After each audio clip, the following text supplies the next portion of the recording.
السلام علیکم، جہانزیب عباسی ایک نئے یوٹیوب پروگرام کے ساتھ آپ کی خدمت میں حاضر ہے۔ اس ویڈیو میں کچھ اہم موضوعات جس کے اوپر بات کریں گے، فیاض محمود بھی ہمارے ساتھ ڈسکشن میں موجود ہوں گے اور وقاص احمد بھی۔ ٹاپ سٹوری گرینڈ حیات، آپ اگر ریڈ زون میں انٹر ہوں، چاہے سرینا ہوٹل کی طرف سے، چاہے میریٹ کی طرف سے یا مرگلا روڈ سے، جیسے ہی آپ ریڈ زون میں انٹر ہوتے ہیں تو دو بلڈنگیں آپ کو سب سے اونچی نظر آتی ہیں، یہ وہی گرینڈ حیات ہوٹل ہے۔ اس حوالے سے ایک ڈیولپمنٹ سامنے آئی ہے۔ گزشتہ روز رات کو اچانک رات گئے ایون پولیس اہلکار پہنچے، رہائشیوں کو یہ کہہ دیا گیا جی کہ اتنے بجے کا ٹائم ہے اور آپ یہاں سے جا سکتے ہیں۔ اس کا بیک گراؤنڈ کیا ہے؟ عدالتوں میں یہ کیسز چلتے رہے، کب کب کیا کیا ہوتا رہا۔ بڑی بات کی جاتی ہے جی کہ اشرافیہ کے فلیٹس ہیں، یہاں پہ رہائش گاہیں ہیں اشرافیہ کی۔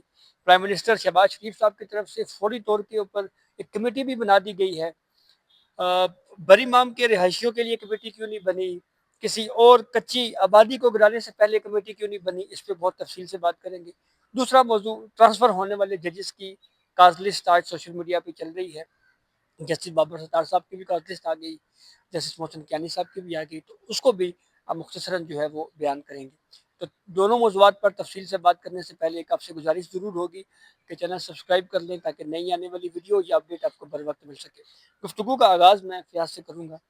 فیاض، گرینڈ حیات بڑا مشہور کیس، سپریم کورٹ میں ہم نے ثاقب نثار صاحب کے زمانے میں بھی کیس سنا، آپ نے اسلام آباد ہائی کورٹ میں مختلف ادوار میں کیس چلا، سرفراز ڈوگر صاحب نے بھی ایک آرڈر دیا ہے، یہ کیا ہوا کیا؟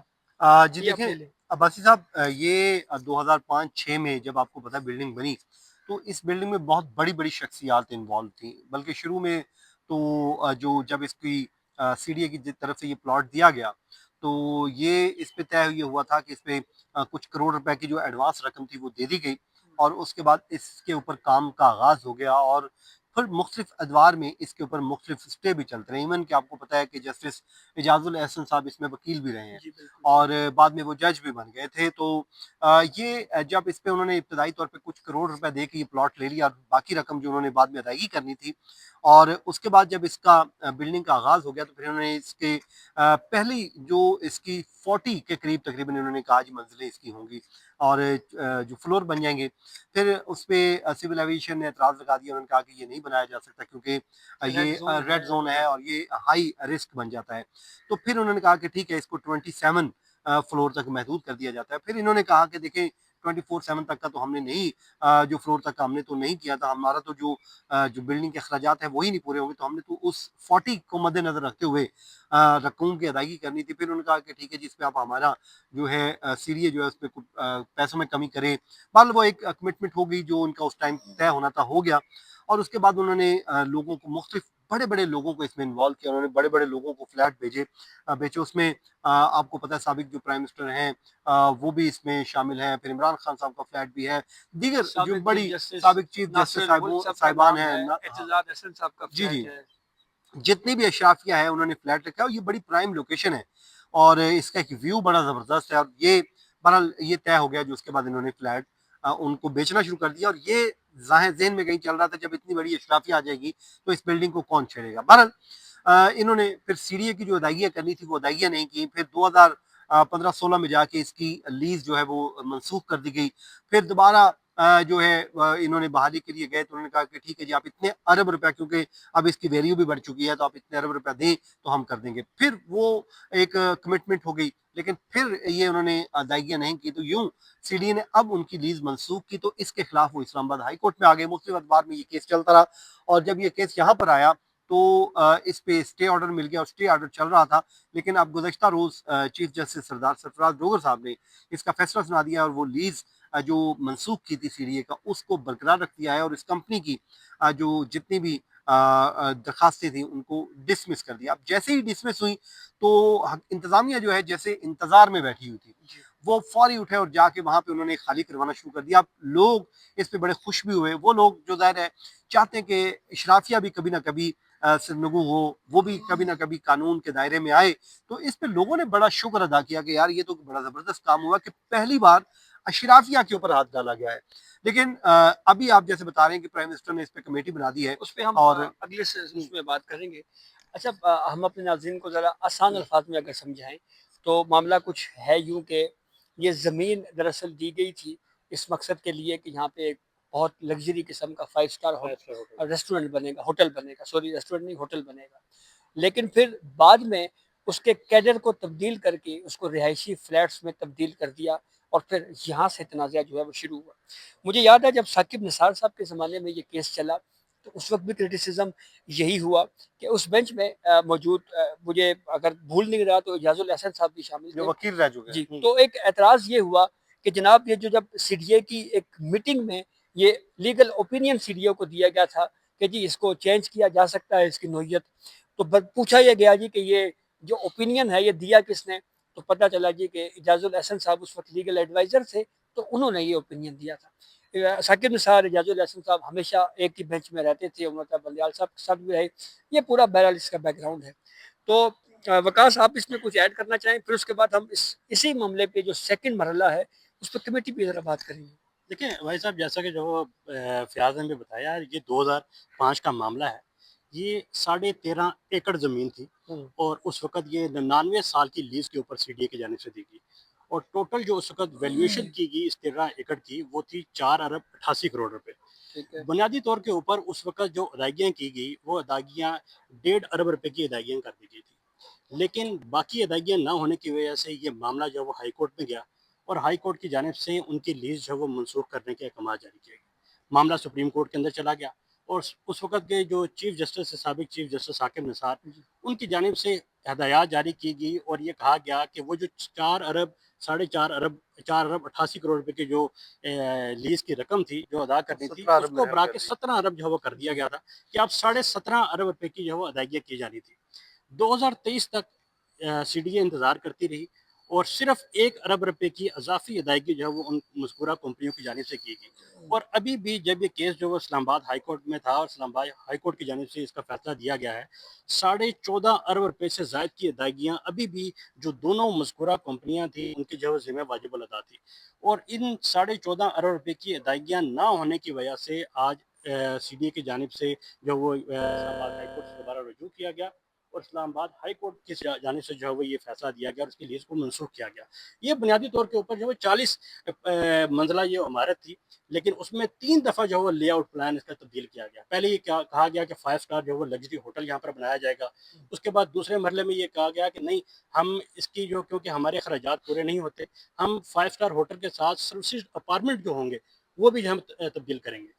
اس کے بعد تیسری دفعہ جب لے آؤٹ پلان تبدیل کیا گیا تو اس میں جو وہ مکمل طور پہ اسے رہائشی جو وہ عمارت میں تبدیل کر دیا گیا۔ پہلے یہ ایک ٹاور تھا، فیاض نے جیسے بتایا کہ 40 منزلہ عمارت کا صرف ایک ٹاور کا جو وہ لے آؤٹ پلان تھا، لیکن اس کے بعد اسے 2 ٹاورز میں جو وہ منتقل کر دیا گیا، اور اس وقت بھی یہ تقریباً 25 سے زائد منازل کے اوپر جو ہے یہ ٹاور جو جسے کنسٹیٹیوشن 1 ہم کہتے ہیں وہ اس وقت موجود ہے۔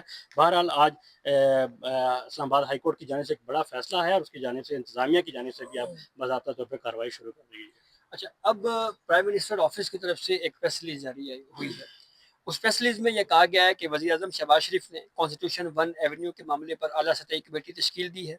وزیر قانون اعظم نذیر تارڑ کی سربراہی میں وزیر مملکت برائے داخلہ طلال چودھری، سیکرٹری کابینہ اور کامرس سیکرٹری اس کمیٹی کے ارکان ہوں گے۔ کمیٹی آئندہ 1 ہفتے میں پورے معاملے کا جائزہ لے کر جامعہ رپورٹ پرائم منسٹر کو پیش کرے گی۔ اس دوران اس معاملے میں کوئی بھی متاثرہ شخص اپنی معروضات کمیٹی کو پیش کر سکے گا اور کمیٹی بلا کسی تفریق کے فریقین اور متاثرین کو سنے گی۔ پرائم منسٹر کے اس معاملے پر حتمی فیصلے تک اسلام آباد انتظامیہ اور سی ڈی اے کی طرف سے کسی بھی قسم کی کارروائی عمل میں نہیں لائی جائے گی۔ پرائم منسٹر نے کانسٹیٹیوشن 1 ایونیو کے معاملے پر انصاف کے تقاضے پورے کرنے کے لیے خصوصی کمیٹی کے قیام کی منظوری دی ہے۔ اب یہاں پہ ایک سوال میرا دونوں صاحبان سے یہ ہے کہ مسلم کالونی بری مام گرانی ہو تو متاثرین کو سننے کے لیے کمیٹی نہیں بنتی، وہ کہتے ہیں نا، غریب دی مر گئی ماں کوئی نہ رہندا نا۔ ٹھیک ہے، غریب دی مر گئی ماں تے کوئی نہیں لہندا نا۔ اور اگر نسلہ ٹاور کا معاملہ ہو، نسلہ ٹاور کا معاملہ ہو تو آپ کے سامنے ہے۔ پھر بنی گالہ میں عمران خان کی رہائش گاہ کا معاملہ ہو تو سی ڈی اے کے بائی لاز تبدیل کرنے کی ہدایات سپریم کورٹ کا سٹنگ بینچ جاری کرتا بابا ہے۔ رحمتے نے کیے تھے۔ ٹھیک ہے، تو یہ وہ بیک گراؤنڈ ہے۔ تو اس اب اور بھی بہت ساری کچی آبادیاں گرائی گئیں، بہت سے لوگوں کے گھر مسمار کیے گئے۔ تو فیاض صاحب، یہ عام آدمی کے لیے، ریڑھی والے کے لیے تو کمیٹیاں نہیں بنتی، یہ کیونکہ ناصر الملک صاحب کا فلیٹ ہے، عمران خان کا فلیٹ ہے، اعتزاز احسن صاحب کا، آپ سمجھتے ہیں اس لیے یہ کمیٹی بن گئی ہے؟ ظاہر ہے دیکھیں ہمارے ایک المیہ تو ہے کہ ہم چہرے دیکھ کے انصاف کرتے ہیں، حالانکہ ججز ہوئی ہمیشہ یہ کہتے ہیں کہ ہم دیکھ کے نہیں کرتے، لیکن ہم نے دیکھا ہے کہ لوگوں کے لیے رات کو عدالتیں بھی لگتی ہیں، عام آدمی بیچارہ جیلوں میں پڑا ہوتا ہے، ان کے لیے تو عدالتیں نہیں لگتی ہیں۔ ہم نے یہ بھی دیکھا ہے کہ جو ہے بائیو میٹرک کے لیے ایئرپورٹ بھی لے جایا جاتا ہے، وہاں پہ بھی ہو جاتا ہے۔ عمران خان کی کیسز بھی وہ فوری لگ جاتے ہیں، خیر آج کل تو ان کے کیسز اس طرح نہیں لگ رہے، لیکن ہم نے کل ہو سکتا دیکھا ہے دوبارہ لگنا شروع ہاں ہو جائے۔ دوبارہ لگنا شروع ہو جائے جب ہواؤں کا رخ تبدیل ہو۔ تو بہرحال یہ کچھ چیزیں ہیں کہ دیکھیں عام آدمی پرائرٹی ہونا چاہیے وہ، لیکن انفارچونیٹلی ہمارا نہیں ہے۔ اگر اس نے کوئی غلط کام کیا ہے تو آپ نے اس کی سوسائٹی گرا دی ہے، تو پھر اگر امیر آدمی کا فلیٹ اس کی زد میں آیا تو کریں۔ دیکھیں اس کے انصاف کے تقاضے پورے کیا ہوں گے؟ 17 ارب روپے کی رقم ہے، انہوں نے ہارڈلی 1 ارب بعد میں دیا ہے۔ اس کا میں 1 منٹ میں آپ کو مسئلہ حل کر دیتا ہوں۔ بی این پی کو کہیں بھائی وہ جو 16 ارب روپے آپ نے دینا ہے نا ابھی اکاؤنٹ میں ڈالیں، ٹھیک ہے، آپ کی بلڈنگ کلیئر ہو جائے گی۔ مسئلہ کیا ہے؟ 17 ارب روپے آ گئے، وہ دے نہیں رہے ہیں، وہ ادھر ادھر پھر رہے ہیں، کبھی اسٹے لیتے ہیں اور اس پہ انصاف کے تقاضے پورے ہو رہے ہیں۔ بھئی انصاف کے تقاضے پورے ہوں گے، سی ڈی اے کی جو رقم بنتی ہے آپ ان کو ابھی دے دیں۔ اس میں کیا مسئلہ ہے؟ اس میں اتنی لمبی ہیئرنگ چل رہی ہے، مسئلہ کیا ہے بھائی؟ جو پیسے ہیں وہ دیں، اپنی جان چھڑائیں۔ ہم کیا کرتے ہیں، ہمارے ہاں تو ہم نے بینک سے کوئی لون لیا ہو، گھر لیا ہو، تو اگلے دن بینک والے آ جاتے ہیں اس گھر کو سیل کرنے، اس پہ تو کوئی بولتا بھی نہیں ہے۔ تو اب دیں اور اپنی جان چھڑائیں، بلڈنگ آپ کی کلیئر ہو جائے گی اور ان بڑے بڑے لوگوں کے گھر بھی نہیں گریں گے۔ ابھی تو گھر گرا نہیں رہے ہیں، صرف خالی کرا رہے ہیں، اور ہو سکتا ہے ان کو بعد میں کوئی کمپنسیٹ بھی کر دیا جائے۔ یہی میں کہہ رہا ہوں، کمپنسیٹ پھر عام آدمی کو نہیں کیا جاتا نا، وہ تو کہتے ہیں نہیں ہم نے کر دیے تھے۔ بس گل ختم۔ تو یہی سوال آپ سے بھی ہے وکاس کہ جب غریب کا معاملہ ہو تو ستیلوں جیسا سلوک، یہ ریاست کی ڈبل پالیسی کیوں ہے؟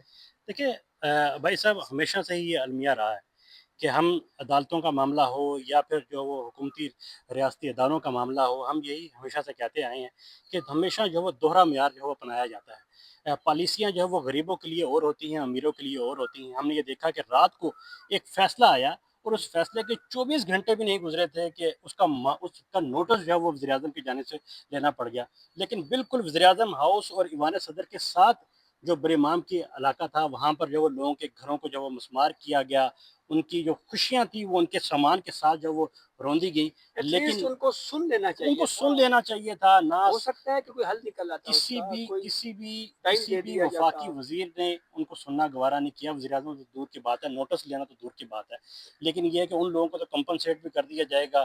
ظاہر سی بات ہے وہ اشرافیہ کا حصہ ہیں، جس طرح آپ نے نام بتائے کہ ایسے بڑے بڑے نام تھے، لیکن سوال یہ پیدا ہوتا ہے کہ 2005 سے لے کے 2025 تک 20 سال گزر چکے ہیں، اور ایک ایسا متنازع جگہ جو مسلسل جو ہے وہ عدالتوں میں زیر سماعت رہی، اور آج جو ہے وہ ہم دیکھ رہے ہیں کہ سابق چیف جسٹس، سابق جو ہے وہ اعلیٰ عہدیدار، سابق وفاقی وزراء، وہ اسی غیر قانونی جگہ کے اوپر جو ہے وہ اپنے اپارٹمنٹس یہاں پر خریدتے بھی رہے۔ شہزاد کی بات ہے، ضروری ہے کہ ان لوگوں کو جو ہے وہ کسی نہ کسی جگہ سے اوپر یہ تو حکماں ہو گئی کہ ہمیں جو ہے وہ کوئی بھی کچھ نہیں کہہ سکتا، لہٰذا ہم جو بھی کریں جہاں سے بھی ہو سکتا خریدیں۔ ہے کمپنی نے بھی یہ سوچ کے دی ہو ان کو کہ ان کو دو بھائی، کل کو یہ خود پروٹیکٹ کریں گے، جی تو بالکل وہ صحیح۔ پروٹیکشن تو ہو رہی ہے ایک طرح کی۔ اچھا جی، اب ذرا جوڈیشل سائٹ کے اوپر، کیونکہ گفتگو ہماری کافی طویل ہو چکی ہے، ٹرانسفر ججز فیاض صاحب کاز لسٹ ہے ان کی سامنے آنا شروع ہو گئی۔ پشاور رجسٹری پشاور کی یہ کاز لسٹ ہے، اور یہ 4 مئی کا میرے پاس جو کاز لسٹ اس وقت موجود ہے، اس میں جسٹس بابر ستار صاحب اور جسٹس وقار احمد صاحب کا بینچ ہے۔ اچھا یہ پشاور بینچ ہے، ابھی فی الحال بنو والی بات ابھی نہیں سامنے ہے۔ جی جی اچھا آصف خان بنام نادرا اینڈ ادرس اور اس طرح کے کچھ کیسز ان کے سامنے فکس ہیں۔ اسی طرح سے طریقے سے جسٹس کیانی صاحب کے حوالے سے بھی خبر ہے جی کہ ان کا بھی جو ہے وہ بینچ کا کاز لسٹ وغیرہ آ گئی ہے، تو معاملہ ختم سمجھیں پھر؟ دیکھیں معاملہ تو تبھی ختم ہو گیا تھا کہ جب ججز نے استعفیٰ نہیں دیا تھا۔ ٹھیک ہے، یہ بات تو طے ہو گئی تھی کہ ہم نے خبر بھی دے دی تھی کہ وہ استعفیٰ نہیں دیں گے، بلکہ وہ جو ہیں اپنا جو کام ہے وہ جاری رکھیں گے۔ اور کسی نے اس پہ تبصرہ بھی کیا تھا کہ جاتے جاتے انہوں نے تبصرہ کیا تھا کہ موج ہے دریا میں، بیرون دریا کچھ نہیں، تو وہ دریا میں رہ کے جو ہے شاید مقابلہ کریں گے۔ تو ابھی تک تو فی الحال ان کا نہیں ہے۔ ایک جج کا ضرور کہتے ہیں کہ ان کے جب 5 سال پورے ہو جائیں گے تو وہ ریزائن کر سکتے ہیں، کیونکہ انہوں نے ریزائن لکھ لیا تھا، اور اس پہ مجھے یہ بھی کسی نے بتایا کہ اس پہ یہ وہ جسٹس ٹرانسفر والے ہیں نہیں، تینوں ان میں؟ 5 ججز میں اچھا سے 5 ایک ہے، اور اس پہ سے انہوں نے جو ہے کیا تھا اور اس میں انہوں نے یہ کیا تھا کہ جسٹس محسن حسن کیانی صاحب نے ان کو منع کر دیا تھا کہ آپ نے ریزائن نہیں کرنا ہے، تو پھر انہوں نے ریزائن نہیں کیا تھا، لیکن ابھی ان کے 5 سال پورے نہیں ہوئے ہیں، تو میرے خیال میں 5 سال پورے ہوں گے تو وہ ریزائن کر دیں گے۔ چلیں بہت شکریہ جی، گفتگو کافی طویل ہو چکی ہے، تو یہ کچھ مختصر احوال تھا جو ہم نے آپ سے شیئر کیا، اپنے فیڈ بیک سے ہمیں ضرور آگاہ کیجیے گا۔ اجازت دیجیے، اللہ حافظ۔